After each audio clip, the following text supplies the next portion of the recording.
सतलोक में केवल एक रस परम शांति व सुख है।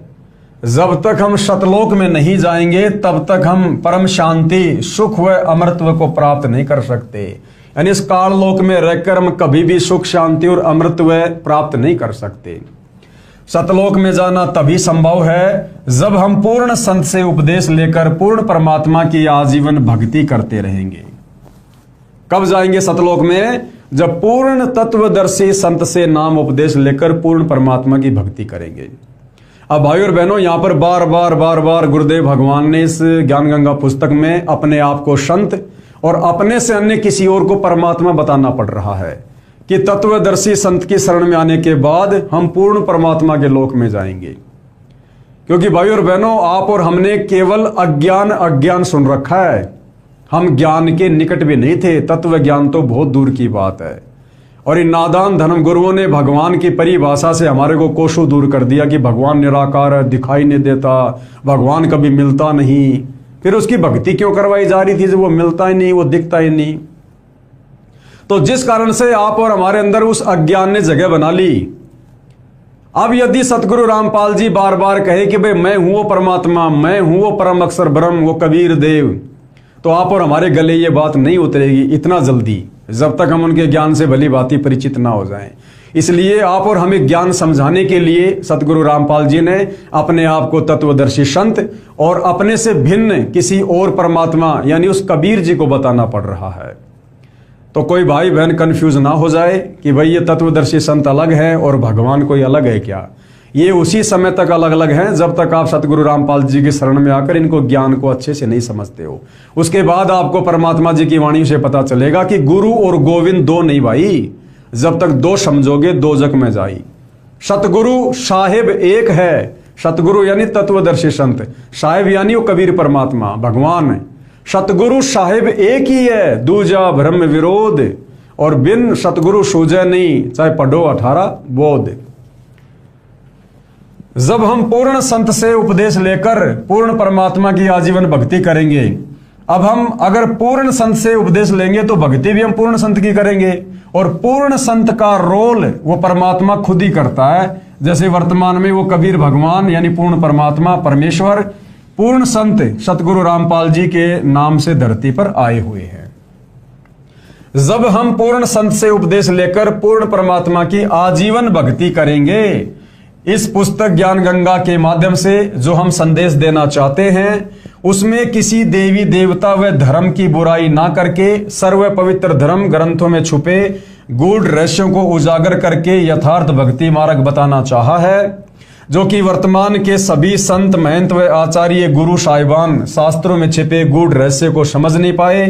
परम पूज्य कबीर साहिब जी अपनी वाणी में कहते हैं कि भाई वेद कतेब झूठे ना भाई, झूठे हैं जो समझे नाई। क्या कहते हैं परमात्मा कि हिंदुओं के चारों वेद, यजुर्वेद, ऋग्वेद, अथर्ववेद, सामवेद, और ये कतेब यानी मुसलमानों की 4 पुस्तकें हैं जिनको कतेब कहा जाता है, तौरात, जबूर, इंजिल और कुरान शरीफ।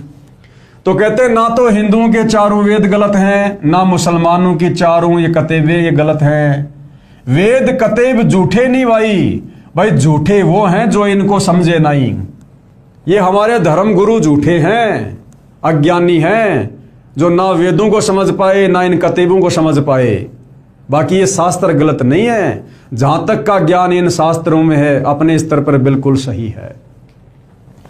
जिस कारण भगत समाज को अपार हानि हो रही है। कौन सी हानि? भक्ति मार्ग वाली अध्यात्म की हानि हो रही है। क्योंकि मनुष्य जन्म केवल भक्ति के लिए मिलता है और भक्ति की जानकारी हमारे धर्मगुरुओं के पास है नहीं, तो हमें तो मनुष्य जन्म की हानि हो रही है ना।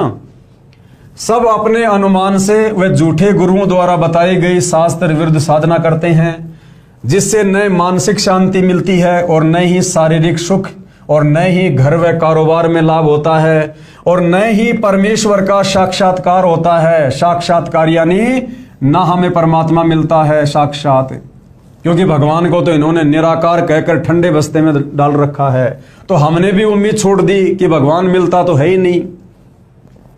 तो जिस प्रकार से ये हमारे ज्ञानहीन धर्मगुरु हमसे शास्त्रों के विरुद्ध भक्ति करवा रहे हैं मनमुखी, उससे ना तो हमें कोई शारीरिक सुख मिलता है, ना घर और कारोबार में कोई लाभ होता है, आज देख लो भाई और बहनों, हाथ कंगन को आरसी क्या, पढ़े लिखे को फारसी क्या, प्रत्यक्ष को प्रमाण करने की जरूरत नहीं होती है। आज विशेषकर यदि हम हिंदू समाज की बात करें तो हिंदू समाज में 90% भाई बहन कोई न कोई पूजा पाठ अवश्य करते हैं, चाहे देवी देवताओं की करो, चाहे ब्रह्मा विष्णु महेश की करो, चाहे किसी की भी करो। उसके बावजूद भी सबकी दुर्गति है। भक्ति करते करते भी सभी दुखी हैं। हॉस्पिटल भरे पड़े हैं, जबकि हॉस्पिटलों में भी मंदिर हैं, और हॉस्पिटल में जो रोगी हैं वो भी अपने घर पर कोई न कोई पूजा पाठ, मेहंदीपुर जाना, श्याम जी के जाना, पशुपतिनाथ मंदिर में जाना, तीर्थों पर जाना, धामों पे जाना, मंदिर मस्जिद चर्चों में जाना, कोई न कोई धार्मिक क्रिया हम अवश्य करते हैं। उसके बावजूद भी हम दुखी हैं। कोई कैंसर से, कोई एड्स से, किसी का एक्सीडेंट हो गया, कोई आग में जल गया, किसी के घर में गरीबी है, किसी के ऊपर और क्या क्या संकट आ रहे, कोई भूत प्रेत की बाधाओं से दुखी है। क्यों भाई? अरे भक्ति से तो सुख होना चाहिए। भक्ति किस लिए की जाती है? सुख के लिए। और भक्ति करते करते भी पूरा समाज दुखी है। क्यों? क्योंकि आप और हमें इन धर्म गुरुओं के द्वारा शास्त्रों के विरुद्ध भक्ति साधना करवाई जा रही है, और शास्त्रों के विरुद्ध भक्ति क्रिया करने से हमें सुख के बजाय दुख प्राप्त होंगे। जैसे मान लीजिए अभी मैं जयपुर में हूं और मुझे जाना दिल्ली, और मैं किसी से बात करूं कि भाई साहब मुझे दिल्ली जाना, मुझे रास्ता बताओ, और कोई नादान मुझे जो है वो बंबई की तरफ भेज दे, तो भाई साहब मैं बंबई की तरफ जा रहा हूं उसके कहने से, लेकिन मैं तो उल्टी दिशा में जा रहा हूं। मुझे तो दिल्ली जाकर बहुत सारे काम करने थे, कोई काम धंधा करना था, पैसे कमाने थे, मुझे भेजा जा रहा है बंबई, तो मैं तो कभी जिंदगी में सुखी नहीं हो सकता। मुझे वापस दिल्ली की तरफ ही जाना पड़ेगा।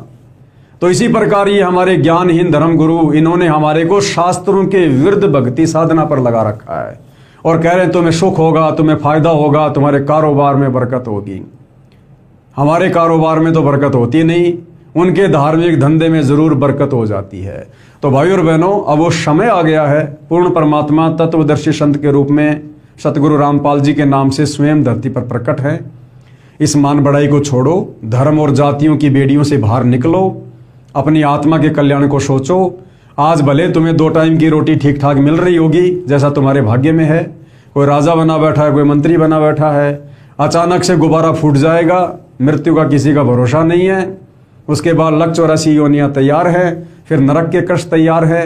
ये अफलातुनी 2 सेकंड में बाहर निकल जाएगी। अब मौका है, ये मनुष्य जन्म परमात्मा की भक्ति करके मोक्ष प्राप्ति के लिए मिला है, इसको व्यर्थ में ना गंवाओ। तो क्या कहा जा रहा है? और न ही परमेश्वर का साक्षात्कार होता है और न ही मोक्ष प्राप्ति होती है, क्योंकि वेद गीता यानी इस काल तक की भक्ति में मोक्ष है ही नहीं। ये सब सुख कैसे मिले, तथा यह जानने के लिए कि मैं कौन हूं, कहां से आया हूं, क्यों जन्म लेता हूं, क्यों मरता हूं और क्यों दुख भोगता हूं, यह है आत्मज्ञान। आज से पहले हमारे नादान धर्म गुरुओं ने हमें आत्मज्ञान के विषय में भी नहीं बताया। परमात्म ज्ञान तो बहुत दूर की बात है। परमात्म ज्ञान से पहले तो आत्मज्ञान होना चाहिए कि मैं कौन हूं, मैं क्यों जन्म रहा हूं यहां पर, क्यों मैं मर रहा हूं। आज मेरा जन्म हुआ, 30-40 साल की उम्र तक बैल और गधे की तरह मेहनत करके मैंने 10-15-20 लाख रुपए इकट्ठे किए, एक मकान बनाया, गाड़ी लाया, अचानक से मेरी मृत्यु हो जाती है। तो ये कष्ट मैं यहां पर क्यों भोग रहा हूं? मेरे घर में बेटा बेटी उत्पन्न हुए, बड़े लाड प्यार से मैंने पाला पोषा, लाखों रुपए उनकी पढ़ाई पे मैंने खर्च किए, और जैसे ही बच्चे का या बच्ची का शादी का समय निकट आया, कार दुर्घटना में उसकी मृत्यु हो गई। ये सब क्यों हो रहा भाई? हम यहां पर सुख चाहते हैं, ना चाहते हुए यहां पर दुख आ जाते हैं। क्यों?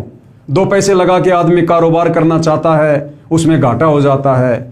तो ये सब दुख हम क्यों भोग रहे हैं? इसको कहते हैं आत्मज्ञान। मैं कौन हूं, क्यों जन्म रहा हूं, क्यों मर रहा हूं, जन्म से पहले कहां था, मरने के बाद कहां जाऊंगा, ये सब कौन करवा रहा है, क्यों करवा रहा है? मरना कोई नहीं चाहता, बूढ़ा कोई नहीं होना चाहता, फिर भी होता है, क्यों?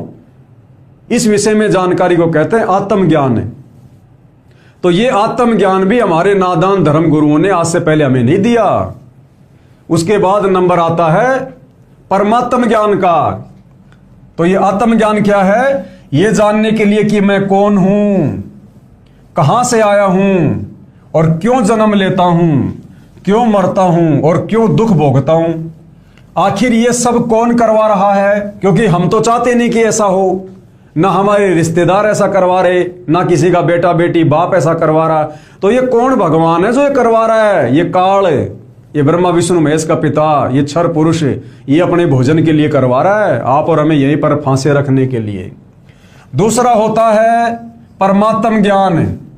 और परमेश्वर कौन है, परमात्मा कौन है, सारी सृष्टि का भगवान कौन है, कैसा है, वो कैसा दिखाई देता है, जानवर जैसा है, इंसान जैसा है, वो कहां रहता है तथा वो कैसे मिलेगा। और ब्रह्मा विष्णु और शिव के माता पिता कौन हैं और किस प्रकार से काल ब्रह्म की जेल से छुटकारा पाकर अपने निज घर शतलोक में वापस जा सकते हैं, ये सब इस पुस्तक के माध्यम से दर्शाया गया है। भाइयों और बहनों, यही है वो जानकारी जो आज से पहले आप और हमें प्राप्त नहीं हुई, जिस जानकारी के अभाव में हम इस काल बलि के कर्म और भ्रम के चक्कर में पड़कर अपने अनंत मनुष्य जन्म बर्बाद कर चुके हैं।